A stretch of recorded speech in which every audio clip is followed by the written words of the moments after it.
Informasi lainnya pemirsa, horor kemacetan di kawasan Tanjung Priuk masih berlangsung hingga pagi menjelang siang ini. Kemacetan lalu lintas kembali terjadi di ruas Jalan Yosudarso, Jakarta Utara sejak pagi tadi. Antrian kendaraan menuju pelabuhan Tanjung Priuk mengular hingga sekitar 1 km. Kemacetan diduga disebabkan aktivitas bongkar muat di pelabuhan Tanjung Priuk. Sebelumnya kemacetan panjang terjadi di ruas tol Jor mengarah ke Tanjung Priuk terjadi pada Rabu malam hingga dengan Jumat dini hari.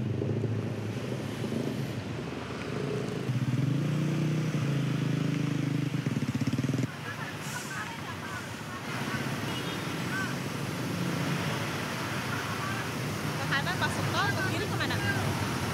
Ke ini. Ke Kemas kan? Ya pemirsa, untuk mengetahui bagaimana situasi terkini kemacetan di Tanjung Priuk, kita sudah terhubung dengan rekan Wenda Nura di lokasi. Baik, Wenda, apakah kemacetan masih terjadi sampai dengan saat ini? Silakan. Ya, selamat siang Neta dan juga pemirsa. Kemacetan parah yang terjadi di kawasan Tanjung Priuk, Jakarta Utara yang sudah terjadi sejak 2 hari lalu hingga saat ini masih terjadi. Bahkan sebetulnya kemacetan ini terjadi titik terparahnya ini pada hari Kamis kemarin yang mana sudah terjadi sejak pagi hari dan semakin mengular menjelang sore hari. Dan untuk siang hari ini kemacetan memang masih terjadi, masih terpantau banyak sekali truk-truk besar dan juga kontainer-kontainer yang mengangkut barang untuk menuju ke terminal peti kemas di Pelabuhan Tanjung Priuk. Dan kemacetan ini terjadi dikarenakan aktivitas bongkar muat di pelabuhan yang mana menyebabkan peningkatan jumlah truk keluar masuk ke pelabuhan. Dan selain itu, gerbang otomatis menuju ke pelabuhan juga saat ini sedang terjadi kendala sehingga ini menyebabkan kepadatan yang cukup signifikan juga untuk menuju masuk ke pelabuhan. Dan selain itu, maaf maksud kami Nata dan juga pemirsa, berdasarkan informasi yang kami terima pada hari kemarin ini ada lebih dari 4.200 kendaraan yang akan memasuki pelabuhan, yang mana angka ini melonjak tinggi jika dibandingkan dengan aktivitas normal pada umumnya, yang mana pelabuhan ini hanya bisa menampung kurang lebih 3.000 atau bahkan kurang dari 3.000 kendaraan saja. Dan sebetulnya kemacetan ini sudah mulai mengurai pada pukul 2.30 dini hari tadi, sudah mulai ramai lancar, namun kemacetan kembali terjadi sejak kurang lebih pukul 6.30 pagi hari tadi dan masih terjadi hingga saat ini. Dan untuk Anda pemirsa yang akan melewati Jalan Yosudarso menuju ke Pelabuhan Tanjung Priuk, ini diharapkan untuk mencari jalur alternatif lain dikarenakan memang kemacetan ini cukup padat. Kalau kami lihat ini beberapa kilometer, sebetulnya lebih dari 1 kilometer. Dan kalau kami melihat juga ini banyak pengendara jalan yang menggunakan trotoar sebagai jalur alternatif mereka, namun tentunya ini sangat membahayakan. Jadi untuk Anda juga pemirsa yang akan melewati jalur ini diharapkan tetap mematuhi rambu-rambu lalu lintas. Dan untuk pengguna bermotor diharapkan tidak menggunakan trotoar sebagai jalur alternatif karena sejatinya trotoar ini adalah hak pengguna jalan. Jadi jangan sampai merenggut hak pengguna jalan yang tentu juga bisa membahayakan diri Anda dan juga pengguna jalan lainnya. Sementara demikian, Nata. Baik, Wenda, lantas upaya apa yang dilakukan oleh pihak kepolisian untuk mengurai kepadatan lalu lintas yang terjadi pada siang hari ini? Baik Nata dan juga pemirsa, sebetulnya dari pihak kepolisian ini sudah menutup jalur tol Wiyoto Wiono dan juga penutupan akses di kawasan Pelumpang Jakarta Utara. Namun dikarenakan adanya penutupan jalur ini menyebabkan ekor kemacetan pun menjadi menjalar hingga ke JIS menuju ke arah Pelumpang. Lalu untuk penumpang, karena ini jalur tol kan ditutup ya Nata, jadi pengguna jalan yang sudah memasuki tol ini diarahkan ke Jalan Cakung untuk mengurai kemacetan. Nata. Baik, tadi Anda sempat mengatakan bahwa untuk gardu otomatis yang ada di dalam pelabuhan ini sempat ada kendala. Menurut dari pihak terkait juga, apakah sudah ada informasi kapan akan diselesaikan terkait dengan kendala error tersebut? Ya Nata, dari pihak Pelindo sebetulnya berdasarkan informasi yang kami terima sudah menyampaikan permohonan maafnya karena kendala yang dialami tersebut dan sedang memperbaiki gerbang tol otomatis tersebut sehingga semoga secepatnya kemacetan ini bisa segera terurai. Dan selain itu Nata, sebetulnya kemacetan yang terjadi ini bukan hanya karena gerbang tol otomatis yang rusak saja. Namun itu memang salah satu penyebabnya. Namun yang paling menyebabkan terjadi kemacetan parah ini adalah dikarenakan melonjaknya aktivitas bongkar muat barang. Karena memang lonjakan kendaraan yang memasuki pelabuhan ini meningkat jauh. Namun sepertinya belum ada kesiapan yang terjadi. Maksud kami persiapan yang dilakukan oleh pihak pelabuhan. Sehingga belum bisa menampung lonjakan dari kendaraan yang menuju ke sana, Nata. Baik, Wenda, mungkin ada informasi dari pihak Pelindo sendiri terkait dengan apa yang menyebabkan terjadinya lonjakan. Apakah ada kaitannya dengan pembatasan-pembatasan sehingga ketika saat ini sudah mulai diizinkan kembali untuk melakukan ekspor maupun impor, ini telah menjadi penyebab utama dari lonjakan dari pengiriman tersebut atau bongkar muat? Maaf Nata, kami tidak mendengar jelas suara Anda karena memang di sini padat sekali kendaraan sehingga suara Nata tidak terlalu terdengar. Boleh diulangi Nata? Baik, mohon maaf sekali. mungkin bisa dijelaskan apakah sudah ada informasi resmi dari pihak Pelindo penyebab dari lonjakan ataupun penumpukan dari bongkar muat? Apakah ada kaitannya dengan pasca pembatasan dari arus mudik kemarin? Oh iya betul sekali Nata. Jadi memang setelah berakhirnya masa pembatasan operasional angkutan barang, jadi terjadi lonjakan aktivitas bongkar muat sehingga banyak sekali ini kendaraan yang akan menuju ke pelabuhan. Dan memang ini betul sekali Nata disebabkan karena berakhirnya masa pembatasan operasional angkutan barang. Dan selain itu juga ini kembalinya aktivitas industri pasca lebaran. Sehingga setelah libur panjang aktivitas industri ini kembali normal. Sehingga mulai normal kembali, namun sepertinya terjadi sisa-sisa dari pembatasan pada saat hari lebaran kemarin. Baru dilaksanakan mulai pada saat ini sehingga lonjakannya cukup tinggi. Nata. Baik, terima kasih Wenda Nura melaporkan langsung dari kawasan Tanjung Priuk, Jakarta Utara. Selamat bertugas kembali dan salam sehat. Pemirsa, hingga dini hari tadi kemacetan di sejumlah ruas jalan di kawasan Jakarta Utara padat merayap. Hal tersebut membuat sejumlah warga memilih untuk berjalan kaki.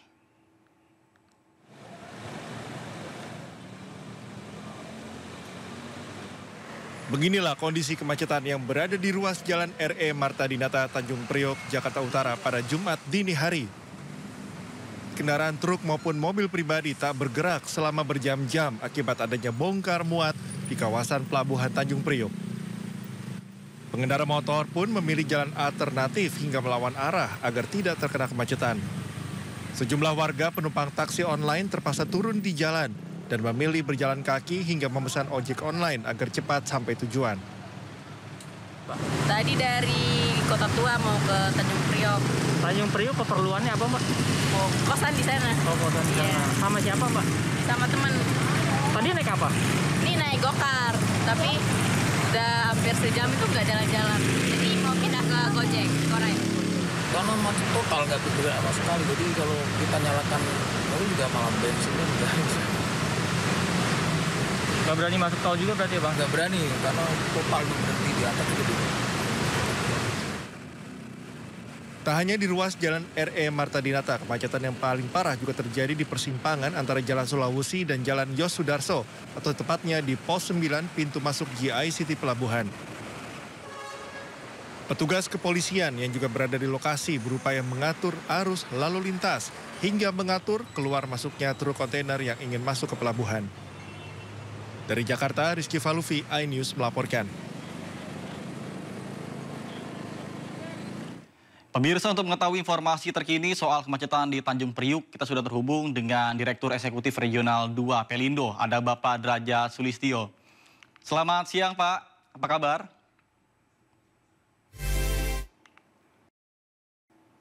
Siang, Pak. Selamat siang. Apakah suara saya jelas? Oh, sudah. Ya. Baik. Pak, langsung saja kita ke pertanyaan pertama. Mungkin bisa dijelaskan, benarkah kemacetan lalu lintas yang terjadi di kawasan Tanjung Priuk ini karena operasional bongkar muat di Pelabuhan Tanjung Priuk? Ya, Pak. Sebenarnya kami jelaskan sedikit bahwa benar yang terjadi memang kemacetan sejak hari Kamis dini hari, Pak. Memang telah terjadi kemacetan yang ada di wilayah Tanjung Priok dan mengular sampai ke wilayah sekitarnya, dan ini memang cukup signifikan karena adanya penambahan atau lonjakan kontainer ya Pak. Karena ini sebenarnya kalau kita setelah saya telah data, memang adanya kenaikan secara ekonomi, memang ada kenaikan traffic kontainer dari tahun lalu itu sekitar naik kurang lebih sekitar 4,2% Pak. Ini memang ada kenaikan. Ditambah lagi pasca Lebaran, memang aktivitas kembali mulai normal, dan ini ditambah lagi waktu yang mendukung, yaitu kenapa? Karena akan ada libur panjang di hari Jumat ini sampai ke sampai ke Minggu besok Pak. Jadi ini yang salah satu pemicunya, dan ditambah lagi kondisinya adalah ada di salah satu terminal kita, yaitu adalah terminal NPCT 1. Itu ada 3 kapal yang memang tidak seharusnya dijadwal atau di luar jadwal. Ada 3 kapal yang mengalami delay dari minggu lalu, ada 3 kapal yang sandar, 2 kapal itu dari minggu lalu, terus 1 kapal lagi delay kurang lebih satu hari atau 24 jam Pak. Nah ini menimbulkan dampak peningkatan traffic yang tidak seharusnya karena di luar jadwal Pak. Nah ini ditambah lagi karena mau libur, dan teman-teman terminal mencoba untuk merilis sesuai dengan request teman-teman customer sampai dengan 4.200 kontainer dalam 1 hari kemarin Pak, yang seharusnya kapasitasnya 2.500, sehingga terjadi lonjakan yang cukup signifikan menyebabkan traffic di sekitar Tanjung Priok ini padat dan mengular sampai ke wilayah sekitar Tanjung Priok. Demikian Pak. Baik, kemudian tadi Bapak sempat mengatakan bahwa ada 2 kapal yang delay. Mungkin apakah ada kaitannya dengan pembatasan yang terjadi ketika masa momen Lebaran? Oh enggak, kapal ini delay ini impact dari pelabuhan, karena ini internasional, adalah impact dari pelabuhan sebelumnya, yaitu di luar negeri Pak. Ini bukan impact dari domestik atau impact dari pembatasan, ini tidak ada kaitannya sama pembatasan. Karena secara normal pembatasan sudah kami rilis sejak di tanggal 8 kalau nggak salah, kami sudah rilis, dan ini dari tanggal 8 sampai dengan tanggal 16 itu sebenarnya tidak terjadi kemacetan yang signifikan. Tetapi ketika ada 2 kapal yang mengalami delay 1 minggu, ini menyebabkan kondisi traffic ini menjadi berbeda dari biasanya Pak. Oke, baik. Kemudian untuk data di hari normal misalnya, ini mampu kira-kira berapa ribu kontainer yang masuk ataupun yang keluar? Dan dibandingkan dengan hari ini, terjadi berapa persen lonjakan yang terjadi pada beberapa hari kemarin? Jadi kapasitas yang seharusnya, ini saya bicara ya penyebabnya ya Pak, penyebabnya di terminal, salah satu terminal atau salah satu pelabuhan kita, yaitu NPCT 1, itu biasanya 2.500, kemarin dirilis kurang lebih 4.200. Jadi kurang lebih sekitar hampir lonjakan 30% Pak. Ini menyebabkan kondisi yang cukup signifikan untuk lalu lintas kontainer Pak. Ini kami juga sempat tegur kenapa tidak memberitahu kami dari regional atau dari Pelindo secara Pelindo Group. Kenapa? Karena ini dengan membuka atau memuluskan request dari teman-teman customer sampai 4.200 kontainer, ini cukup signifikan impact-nya terhadap lalu lintas di jalan raya Pak. Baik, kemudian dampak dari penumpukan ini sendiri kan sudah diketahui bersama bahwa sempat terjadi kemacetan yang begitu panjang, bahkan berkilo-kilometer. Apakah sudah dari pihak Pelindo sendiri berkoordinasi dengan pihak kepolisian gimana caranya untuk mengurai dari kemacetan yang terjadi? Kami bersama-sama dengan tim Pak Kapolda, Pak Dirlantas, dan Pak Kapolres Tanjung Priok sudah terus mengantisipasi sampai hari ini. Saya juga sampai saat ini masih di wilayah Tanjung Priok untuk mengurai dan berusaha untuk menghabiskan seluruh rilis kontainer yang ada di terminal kita atau di pelabuhan kita dan saya melarang untuk merilis kontainer lagi sampai dengan batasan ini selesai, sampai ini kemacetan terurai, Pak. Dan ini saya sampaikan ke teman-teman terminal agar semua kegiatan saat ini harus seizin kita di Pelindo Group, Pak, atau di Baik. Pelindo Pusat. Baik. Demikian, Pak. Kalau misalnya untuk hari ini sendiri ada lebih dari mungkin 3.000 atau 4.000. Nah, satu kontainernya itu biasanya untuk bongkar muat di sini kira-kira memakan waktu berapa menit atau setengah jam atau 1 jam? Sebenarnya kalau waktu TRT-nya di dalam, Pak, di kondisi di masuk gate sampai ngambil atau masuk gate nurunin kontainer itu 1 jam, Pak. 1 jam maksimal 1 jam 20 kalau nggak salah. Jadi 1 jam 20 menit. Nah, itu udah maksimal, Pak. Ini yang sebenarnya konteksnya adalah ketika kalau di dalam, Pak, di dalam pelabuhan ini kita masih teratasi ya, Pak. Tapi ketika semua datang yang mendapatkan DO atau SP2, surat pengeluaran barang ini semua datang rame-rame dengan total 4.200 dalam satu terminal, ini akan menimbulkan satu kepadatan yang cukup luar biasa dari sisi terminal maupun dari luar terminal yang akan masuk, Pak. Baik, kemudian untuk prosesi dari bongkar muat sendiri ini kan pasti menggunakan alat berat seperti kren. Ini kira-kira ada berapa kren yang dipergunakan untuk mempercepat dari proses bongkar muat itu sendiri? Mengingat saat ini sedang terjadi lonjakan dari bongkar muat itu sendiri. Untuk terminalnya saya jadi kalau semua, Pak, untuk satu terminal ini kondisinya dengan kondisi seperti ini kami semua fullkan untuk operasi, Pak. Intinya gitu, Pak.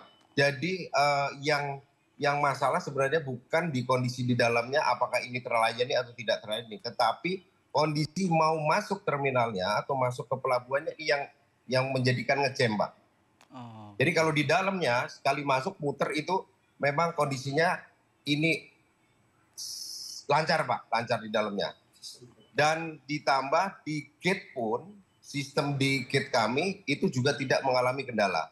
Jadi semua sistem maupun peralatan kita ready dan operasional di dalam itu lancar, Pak. Tetapi kondisi semua orang atau semua customer yang membawa DO atau membawa SP2P itu membawa SP2 itu berdatangan berbarengan dengan total kurang lebih misalnya 4.200, ini menimbulkan dampak kemacetan, Pak. Ini sebenarnya yang macet di sisi mau masuk pelabuhannya, Pak.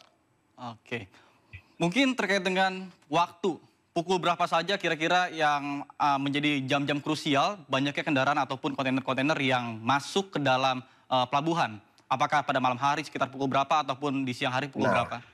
Ini yang pertanyaan sangat menarik. Memang kondisinya teman-teman customer ini lebih memilih di shift 3. Di shift 3 itu antara jam 12 sampai jam 8 pagi.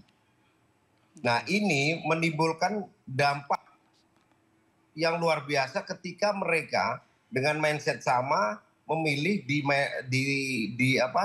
shift 3. Sehingga di shift 3 ini sering terjadi penumpukan kontainer di area pelabuhan dan di jalan menuju pelabuhan. Ini, Pak, yang terjadi. Baik, artinya mereka lebih memilih pada malam hari untuk melakukan bongkar muat. Kemudian mungkin apa langkahnya untuk mempercepat bongkar muat di pelabuhan ini? Apakah ada upaya pemindahan jalur atau bagaimana yang terakhir? Pak, kami sebenarnya sudah melakukan namanya sistem truck booking system. Truck booking system adalah membagi para pemilik barang atau kontainer menjadi 3 batch, Pak. 3 batch dalam kalau orang bekerja 3 shift. Shift pertama dengan kapasitas misalnya 300 kontainer, shift kedua 300 kontainer, shift ketiga 300 kontainer. Misal ini, Pak. Tetapi rata-rata orang memilih di shift 3. Nah, kami terus berupaya untuk mengedukasi teman-teman semua, customer yang ada di pelabuhan, agar tolong dibagi rata, tolong membooking sesuai dengan kondisi trafiknya. Sehingga ini akan terbagi tidak hanya dalam satu waktu. Ini kita mulai dari terminal, sudah kita mulai dari terminal JCT, dan ini ke depan kami akan teruskan ke terminal yang lain, yang di mana kita ada kurang lebih sekitar 4 terminal besar yang ada di wilayah Tanjung Priok, Pak. Ini akan kami segera laksanakan dan kami terapkan secara mandatori sehingga Tanjung Priok ini tidak terasa seperti overload. Padahal ini sebenarnya karena rush kedatangan kontainer yang secara bersama-sama. Baik, terima kasih banyak Pak Draja Sulistyo selaku Eksekutif Direktur Regional 2 Pelindo. Terima kasih atas informasi dan waktunya bergabung bersama kami di program Sindo Siang. Salam sehat, Pak. Salam sehat selalu, Pak. Terima kasih.